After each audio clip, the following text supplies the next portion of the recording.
My boyfriend knows my history with SA trauma, yet insisted I watch A Clockwork Orange with him, and when I couldn't handle it, he blew up and hasn't spoken to me since.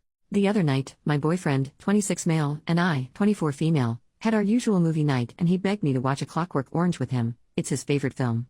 I'd always heard of it, it's an incredibly popular film, but never knew the plot or anything really. I of course agreed, but quickly I realized that this was not my type of film at all. I'm a multiple SA survivor and am incredibly triggered and uncomfortable during scenes of SA and violence. When I voiced this, asking him if maybe we could watch something else, he got irritated with me and told me I just had to finish it to really understand. Again, I asked him to please turn it off. He did, very angrily, and then criticized me for not taking an interest in the things he likes. I found this to be incredibly unfair, as I have always gotten involved and excited about the things in his life. He continued to insult my intelligence and lack of understanding of the art of the film, and I just left it at that. He knows about my past traumas and has always been very sensitive and understanding about everything. I've never seen him like this, and over a movie, no less. I'm just feeling hurt and confused and really not heard. He hasn't called to apologize or anything. It's just been total radio silence. Any advice would be appreciated. Relevant comments. Commenter, it's really alarming that he wouldn't be able to reach past his own minor feelings of disappointment about you not being able to enjoy the movie to empathize with the fact that this movie triggered your PTSD. I mean, everybody knows Clockwork Orange is freaking intense. Parts of it are downright repellent. I mean, think about it. He showed a movie that depicted SA grotesquely to an SA survivor. And then expected you to just be fine with it. That doesn't say very good things about him. You are well within your rights to expect an apology for his apparent behavior here.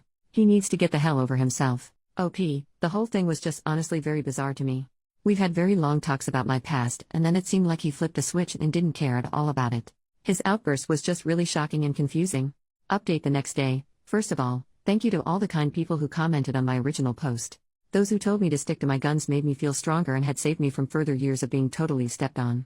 I had left our apartment for a few days and had some time to think. I've been with him for 3 years now, and it is almost as if this tiny little bomb caused my whole world to blow up. I've realized how many times I put my own feelings aside for him, how many things I have missed out on because I was busy catering to his feelings. Yesterday, I went home so we could talk, and needless to say, it didn't go well. He was still furious with me, claiming I never care about him or his interests. I counteracted this by listing almost everything I've done for him. I asked him why he was being like this. He knows what I've been through and has always been so understanding. Cue the real person that he is coming through. He said something along the lines of honestly, I was just going along with it because you seem like you needed support, but I don't see the big deal. Asking me why I couldn't just get over it because it happened so long ago. I've been assaulted 3 times. Once when I was 10, again at 16, and then again last year.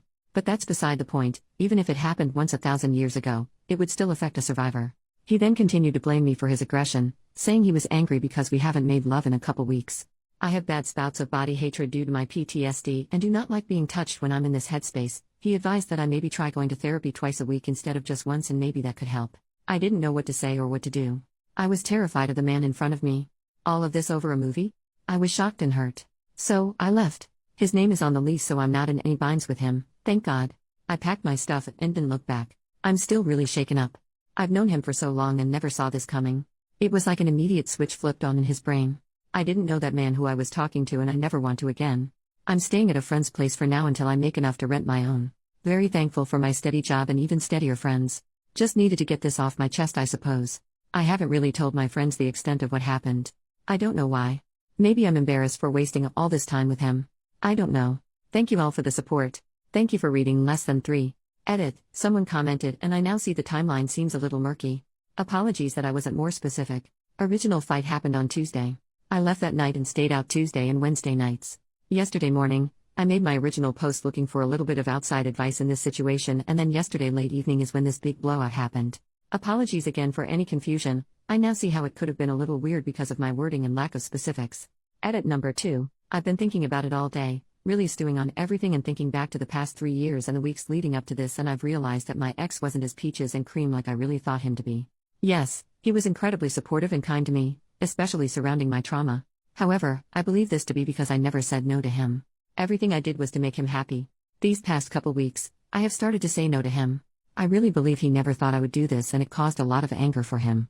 The film isn't why we broke up, or why he blew up. The film was simply the final straw in terms of him tolerating me saying no. Truly thank you for all the kind words and support. I really just posted this to vent and surely didn't expect all of this. Commenter, I don't know you, but I'm super proud of you for leaving. He revealed who he was, and it would only get worse now that he doesn't feel the need to pretend anymore. OP, thank you so much. That's what I've been thinking about as well. What else could happen if I stayed, you know? I'm just a bit of a mess, a total mess, really, because I've watched 3 years of loving and trusting someone blow up in my face over something so insignificant.